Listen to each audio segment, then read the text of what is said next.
그 까닭은 이제 세례식이 있기 때문이죠. 세례식은 교회가 어떻게 이제 존재하게 되는 것인지, 또 교회가 받은 사명은 어떤 것인지, 그것들에 대해서 우리에게 일깨워주는 아주 중요한 예식의 시간들입니다. 교회는 어느 교회와 마찬가지로 회원을 통해서 구성이 되어지죠. 그러니까 교회는 회원으로 구성되어지는데, 각각의 회원은 그리스도의 말씀을 믿고 영접함으로 세례받아 교회 회원으로 세워지게 되어집니다. 말씀을 전하고 듣고 영접하여 세례받은 자를 중심으로 교회의 회원을 구성해가는 이 원칙은 우리가 정한 것이 아니고 주께서 교회 안에, 성경 안에 주신 말씀이요, 그에 따라 이미 성경에 기록된 초대교회 때부터 그런 모양들은 나타나고 있고 사례가 제시되고 있죠. 예컨대 사도행전 2장 37절과 41절에 보게 되면 베드로가 이르기를 너희가 회개하여 각각 예수 그리스도의 이름으로 세례를 받고 주의 성을 받으라. 그리하면 성령을 선물로 받을 것이라 말씀했습니다. 과연 그 말대로 사도가 전한 복음을 듣고 영접하여 주 앞에 나온 자들을 교회가 사도들이 세례를 줌으로 인해서 신도의 수가 3,000이나 더하다 했으니 교회의 수가, 교인의 수가 늘어가는 것입니다. 이와 같이 주의 복음을 전하고 믿는 자에게 세례를 주어 교인으로 세워 주께서 명하시는 아름다운 교회를 세워가는 이 모든 일련의 과정은 해도 그만이고 안 해도 그만인 것이 아니고, 또 할 수 있으면 좋고 못하면 뭐 어쩔 수 없지 않냐 이렇게 할 수 있는 것이 아니고 필사적인 노력이요 전심전력을 다해서 순종해야 될 명령입니다. 이 명령이 교회 안에서 순적히 행해지면 그 교회는 건강한 교회가 되는 것이고, 이 명령이 예사로이 취급되면 그 교회는 이름이요 형식이요 허울뿐이고 실상 구원의 능력을 상실해버린 아주 연약한 교회가 되고 맙니다. 왜 그러냐면 이 명령은 내리신 이가 하늘과 땅의 모든 권세를 가진 주께서 주신 명령이기 때문에 그렇습니다. 오늘 본문에 보면은 18절에 예수께서 나와 말씀하여 이르시기를 하늘과 땅의 모든 권세를 내게 주었으니 너에게 명령한다고 하셨어요. 하늘의 권세를 가진 자요 땅의 권세를 가진 자니 모든 전통치 영역 가운데 주의 권세 안에 있지 않은 것이 없다는 것이죠. 영적 세계나 눈에 보이는 물리적 세계나 그 어떤 것이든지 다 피조 세계 전역을 주께 다스리, 그가 곧 하나님이시라. 하나님께서 모든 영역을 다스리며 내가 너에게 명하노니 그러므로 너희는 가라고 하셨고 세례를 주라고 하셨고 또 말씀을 가르치라고 하셨는데, 그 모든 일에 제한을 받거나 가릴 영역이 없고 또 하지 않아도 좋을 때가 없다는 것이죠. 모든 통치, 하늘과 땅의 모든 것을 가진 분이 보내심으로 이루어지는 일은 어느 곳이든 주의 통치 영역에 속한 것이면 어느 곳이든지 제한 없이 가서 전해야 되며 세례를 줘야 되며 또 교회를 세워야 될, 말씀을 가르쳐야 될 순간 명령이 교회에 주어져 있다.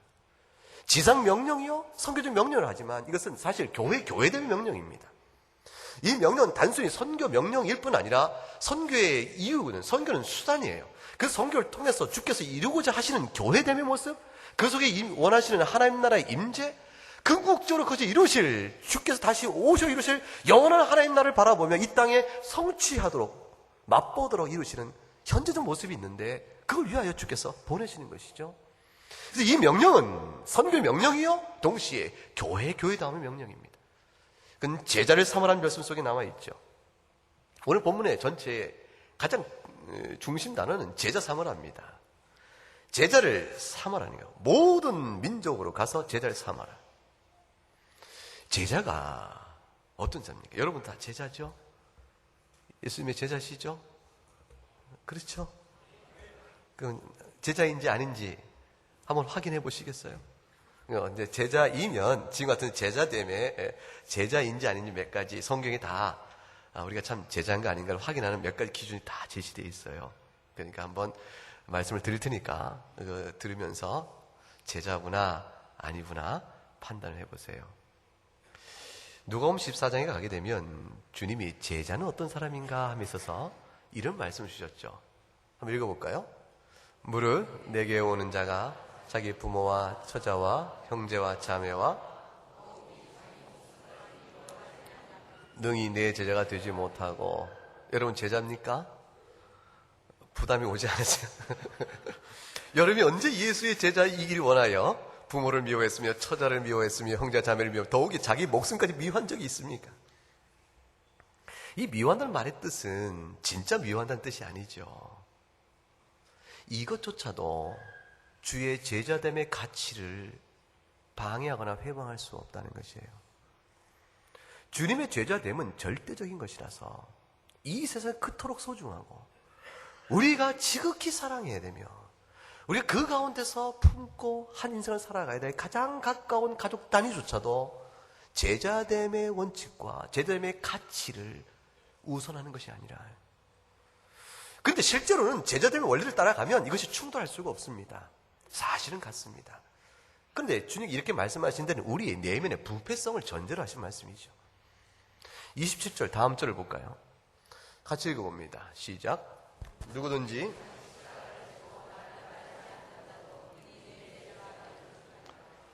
자기 십자가를 지라는 말은 첫째는 고통과 환난과 어려움이 있더라도 감내하라는 것이요, 내면적으로 보면 자기 부인이죠. 외적으로는 환난이요, 내적으로는 자기 부인이에요. 왜냐하면 자기가 자기가 방해가 되어지니까. 주님의 제자가 됨에 있어서 여러분의 내면적인 어떤 이유나 외적인 여러분의 환경의 핑계도 핑계로 작용하지 않는다. 그것이 아무리 어려워도, 십자가니까 얼마나 어려워요. 십자가는 말이 갖고 있는 것은 환난의 극치를 의미합니다. 단순한 어려움 정도가 아니에요. 여러분, 우리가 일상으로 대화할 때, 내 십자가야. 그리고 가보니까 십자가가 아니에요. 그냥 핀 조금 찌르는 정도일까, 이렇게. 왜냐면 좀 거슬린다는 거죠. 귀찮고 늘 신경 쓰게 하고 또 나에게 좀 자극을 준다는 건데, 그 정도가 십자가입니까? 십자가라는 것은 극형 중에 극형이요, 인간이 고안하는 가장 고통스러운 죽음의 수단이 십자가잖아요. 견딜 수 없는 것이죠. 견딜 수 없는 어떤 환난이 있더라도 그걸 지고 따르라. 주님을 따르는 일은 그것조차도 그것이 이유가 돼서 핑계할 수 없다. 세 번째로 33절에 가게 되면 읽어보십시다. 이와 같이 너희 중에 누구든지 자기의 모든 소유를 버리지 않으면 능히 내 제자가 되지 아니하리라. 누가 우리가 모든 소유를 버리고 여기 와 있습니까? 아니잖아요. 그죠? 이 말도, 이 말의 의미를 잘 해석해 봐야죠. 이 모든 말들은 결국 뭐냐면, 내가 소유가 많든지 적든지 생업과 관련된 건, 소유란 것은 우리의 생존에 아주 필요한 부분입니다. 하나님이 주시는 것이죠. 노력해서 받도록 취하는 것이요. 그 오직 주님이 일용할 양식을 구하라 하셨고, 시편에 가게 되면 수고한 대로 먹으리라. 이것이 주께 주신 주의 백성의 축복입니까? 수고한 대로 먹는 복. 이 소유이 굉장히 중요한데, 그 소유조차도, 또는 가족조차도, 또는 어떤 환난조차도, 그것이 내면이건 밖이건, 이 어떤 것도 주의 교훈을 따라 주의 제자가 되고자 하는 일에 핑계나 장애가 돼서는 안 된다. 여러분이 주의 교훈을 따라감에 있어서 주여 내가 주의 말씀도 살 수 없습니다. 그 이유는 여러분이 어떤 이유를 들겠습니까? 주의 교훈에 대해서 배반하고 주의 교훈에 불순종하며 주의 말씀은 그렇지만 누가 그렇게 살겠는가? 라고 말하면 여러분을 합리화하는 모든 이치, 모든 이유들, 여러분 오늘의 그 현재의 모습이 하나님 앞에서 괜찮다고 생각할 만한 그 모든 이유들이 과연 지금 이 세 가지 가운데서 포함되지 않는 것이 뭐가 있겠어요? 주님은 결국 한 가지를 말씀하시죠. 너희가 인생 살면서 핑계 댈 만한 것은 없다. 제자는 주의 교훈을 믿고 따르며 순종하는 일에 어떤 핑계도 인정받지를 못한다. 그것은 핑계일 뿐, 핑계가 핑계로 정당한 이유가 되지 못한다. 이쯤 되면 다시 물어보겠습니다. 여러분이 제자입니까? 조금 신중해지죠. 대답할 때 조금 신중해지죠. 우리 신중해집니다. 그런데 정작 중요한 것은 무엇일까요? 이만한 헌신, 이만한 결단, 절대 명령 앞에 절대 순종. 그거 외에는 다른 걸 돌아보지 않는, 그 어떤 것도 이걸 대체할 수 없는, 다른 것도 다 소중하지만 그 소중한 것은 전부 차선적인 것이요, 또 제파생적인 것이 전부 파생적인 거예요. 이 하나님을 섬기고 주를 섬겨가는 일로 인하여 내가 그 앞에 살아가니 내 삶에 필요하고 나의 유익을 위하여 주시는 주변적인 것이요, 부차적인 것이요, 파생적인 것이죠. 이 모든 것이 주를 믿고 주를 예배하고 주를 찬양하는 이 절대 가치를 대신하거나 약화시키거나 이거를 게을리하거나 이거를 하지 않는 모든 일에 대한 어떤 핑계도 되지 않는다. 그걸 이해하는가? 그것이 교인이요. 그게 제자라는 것을 이해하겠는가? 오늘 여러분이 여기 나와 예배 드리는요, 절대 명령의 순종입니다. 그런데 여러분이 이 예배 드림을 어떤 태도로 하냐 또는 달라지긴 하죠. 그것은 제자됨이 무엇인가에 대한 이해와 맞물려 갑니다. 이 정도 헌신과 결단을 요구한다면 이건 가히 몸에 폭탄을 두르고 자살 테러를 하는 그런 이슬람교의 모슬림과 같은 그런 그 정도의 결단을 요구하는 거 아닌가. 이런 마음에 예수 믿기 참 힘들다 이렇게 생각할지 모르겠습니다. 예수 믿기 쉽지 않습니다. 죄를 그대로 붙드는 한 어렵습니다. 그러나 죄를 주 앞에 내려놓기를 원하는 이상 여러분의 가능성이 열리고 그 일은 그렇게 버거운 짐으로 다가오지 않을 수 있습니다. 영적 비결이 있습니다. 여러분이 제자입니까? 물었을 때 예라고 말했을 때 여러분 나름대로 이유가 있었을 거예요. 아마 여러분 대부분이 내가 죄인인 걸 믿습니다. 예수님이 나의 죄를 사하심을 믿습니다.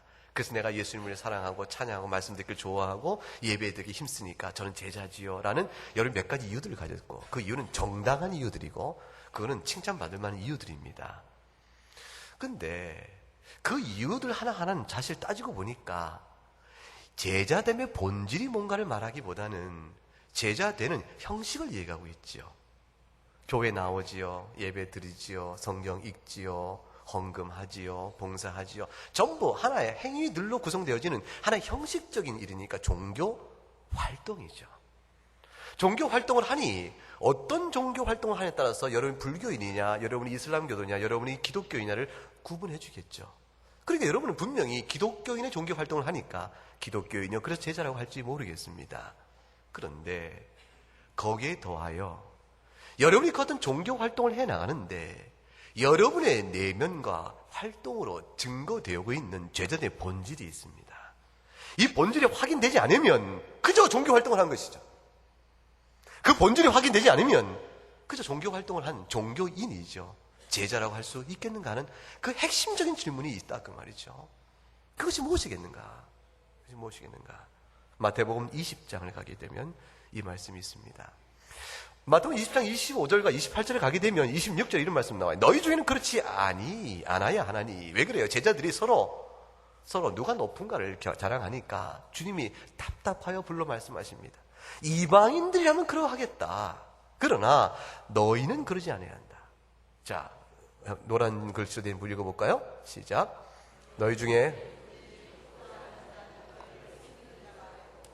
다음 절, 너희 중에 누구든지 으뜸이 되고자 하는 자는 너희 종이 되어야 하리라. 보세요. 주님이 제자됨의 본질을 여기서 가르칩니다.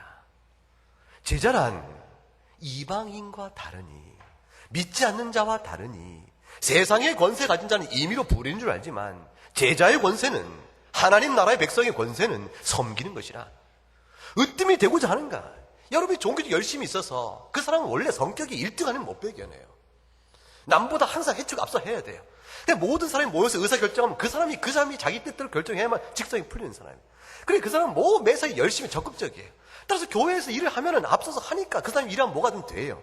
그래서 누구나 다 칭찬할 수도 있고 일의 결과를 보고 잘한다고 말할 수 있어요. 그러나 그 모든 일이 여기에 원리에 어긋나면 종교 활동은 열심히 하였으나 신앙으로서 제자로서 인정할 중요한 본질에 놓침이 있다는 것이에요.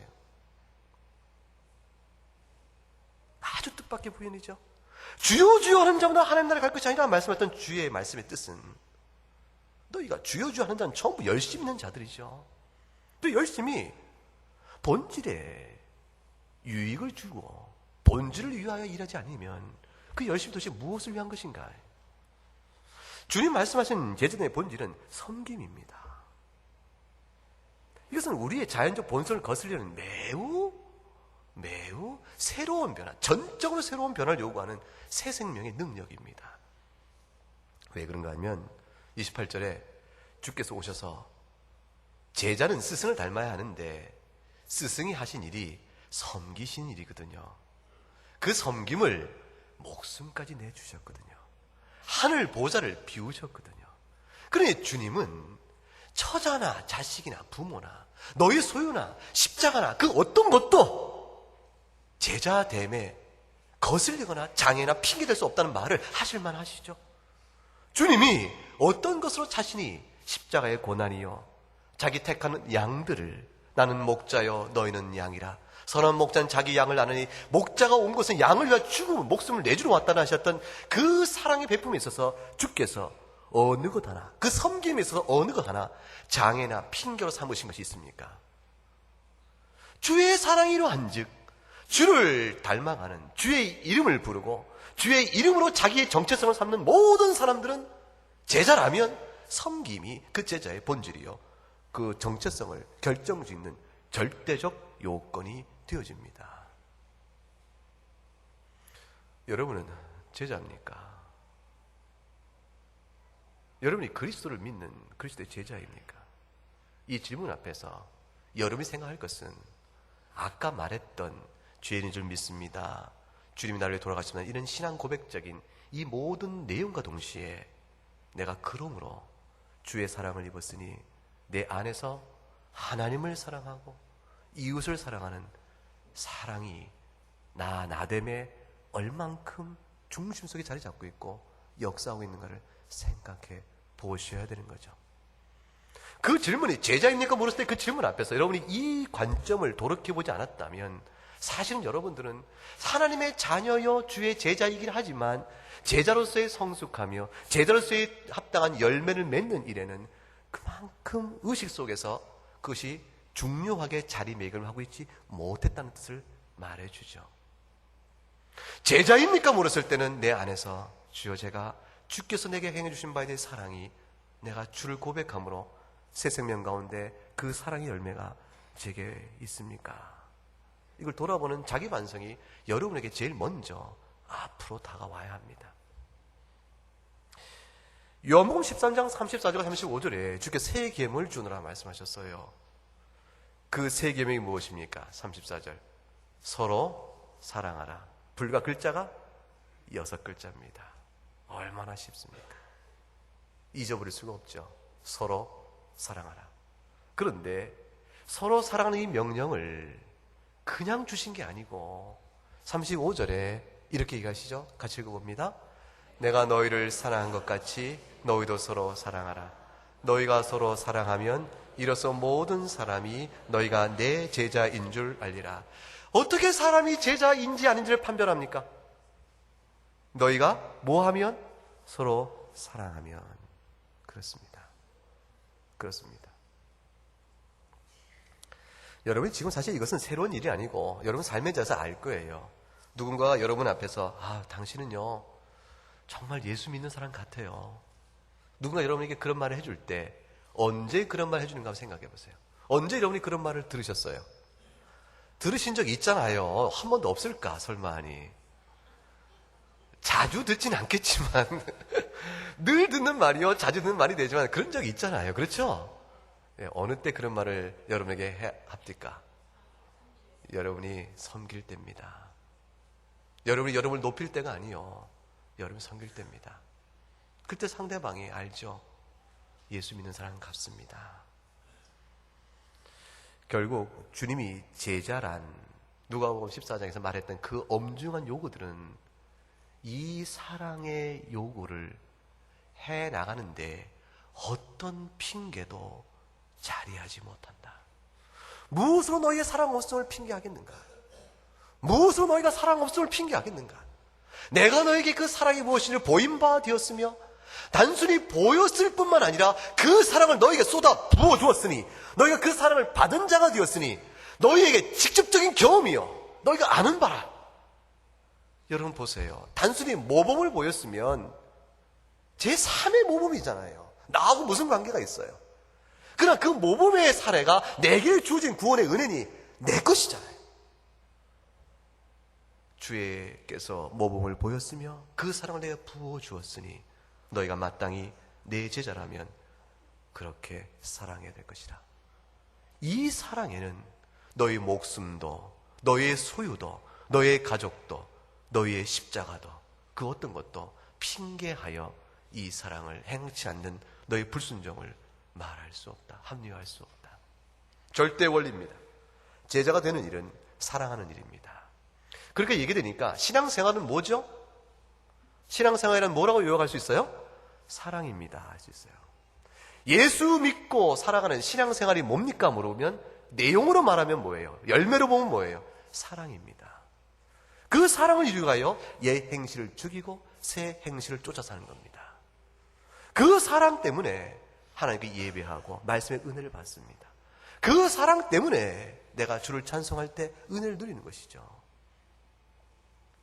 제자됨은 그것입니다. 어떻게 이렇게 제자됨을, 사랑의 열매가 풍성한 제자됨을 이룰 수 있을까요? 어떻게 제자를 삼을 수 있겠습니까? 방법을 생각해 보세요. 연구를 해보세요.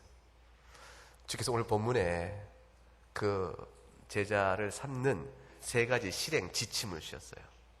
세 가지 실행 지침. 첫째는 뭐냐면 가라고 하셨어요. 가라. 가서 모든 민족을 제자 삼으라. 제자 삼는 것에 대한, 이게 주동사예요. 제자 삼는 것을 하기 위한 세 가지 실행 지침이 있는데, 첫째는 가서 전하는 것이죠. 둘째는 전한 말씀을 듣고 마음으로 믿는 자에게 세례를 주는 것입니다. 셋째는 세례를 주어 교회 회원으로 세울 뿐만 아니라 세워진 교회 회원을 계속해서 말씀을 가르쳐 주께서 명한 교훈에 순종토록 하는 데까지 이르는 것입니다. 이 세 가지의 행동 지침에 따라서 실행이 이루어질 때 제자 삼는 역사가 나타납니다. 우리는 우리의 힘으로 어떤 일을 제자 삼을 수 없습니다. 그러나 주께서 명하신 가서 전하고 말씀 믿는 자를 세례 주고 또 그 세례 받아 교회 회원으로 세우며 계속 양육해가는 말씀의 가르침은 우리에게 주어진 사명이요 과제이기 때문에 우리가 그것을 성실히 감당하면 주께서 오늘 말씀 약속대로 내가 너희들의 모든 일련의 성숙한 노력 끝에 그 가운데 내가 드러내서 내 제자를 이루어내리라.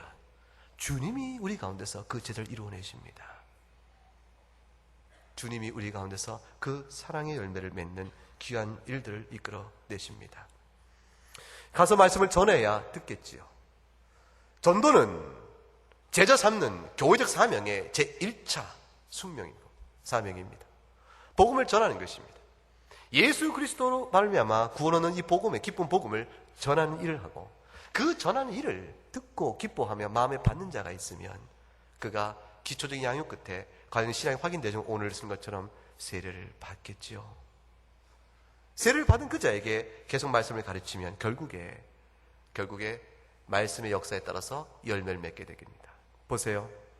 처음에 전하는 것도 가서 말씀을 전해드리는 것이고 세례받은 이에게 다시 계속해서 말씀을 가르치니까 처음과 끝은 다 뭐로 시작하고 뭐로 끝납니까?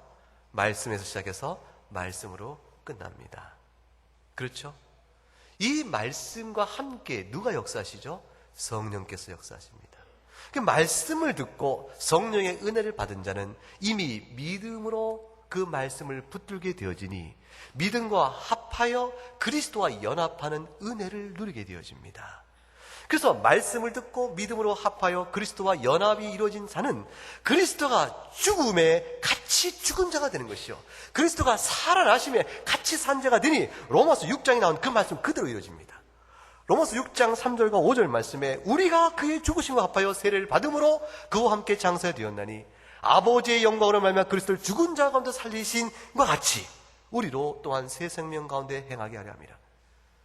예수를 말씀을 듣고 성령의 은혜가 있어 믿음으로 합한 사람은 주님의 죽으심과 같이 죽은 자요 옛사람 죽어버린 자가 되는 것이요 그의 부활같이 살아남으로 새 생명 가운데 거하는 자가 됩니다. 이 모든 일은 참으로 눈에 보이지 않는 일이요 영적인 역사입니다. 누가 이것을 눈으로 봅니까? 약속의 말씀에 따라 주의 말씀을 믿으니 하나님의 은혜로 그 말씀을 믿게 되어지니 이 믿음을 주신 성령께서 성령은 곧 그리스도의 영이니 나와 그리스도를 연합시키심으로 인해서 내가 눈에 보이지 않으나 말씀에 근거한 놀라운 영적 실상이 내 안에 이루어지는 것입니다. 이 모든 믿음의 놀라운 영적 복을 이 은혜의 축복의 약속을 우리가 믿도록 하기 위해서 또 믿음을 좀 더 강화시키기 위해서 말씀을 주시고 우리에게 또 한 가지를 덧붙여 주셨으니 그것이 바로 세례입니다.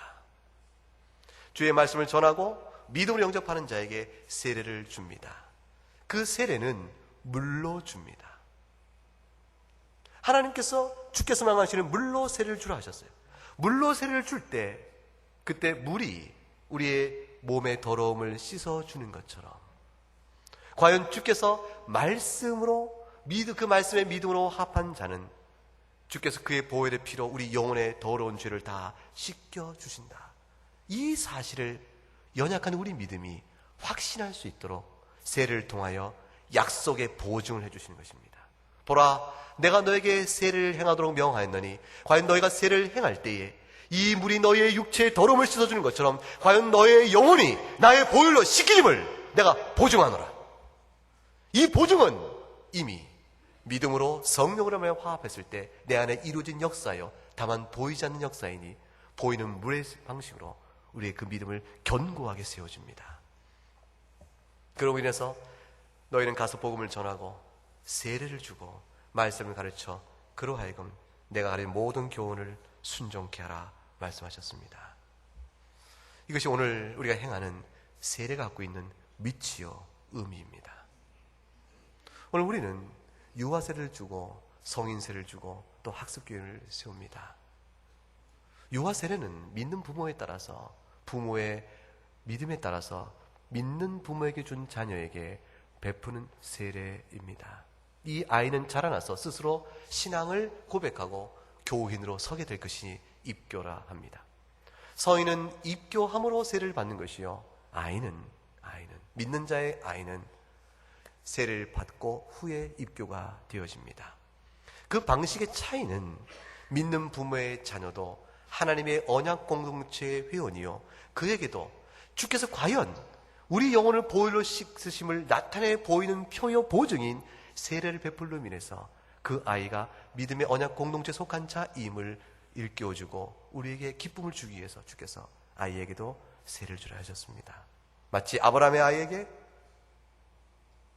아브라함의 약속의 축복을, 그 약속할 축복을 상징하고 보증하는 할례를 아브라함의 모든 자손들에게도 아이에게도 베풀라 한 것과 같은 이치죠.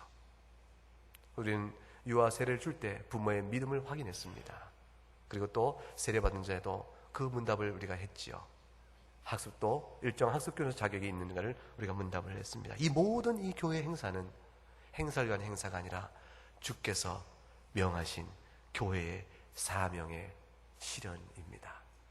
이 기쁨과 이 놀라운 영적 역사, 이 은혜 역사, 하나님 지금도 살아계셔서 택한 자를 불러 모으시겠다는 그 일하심에 대한 증거를 오늘 우리가 보는 것이죠.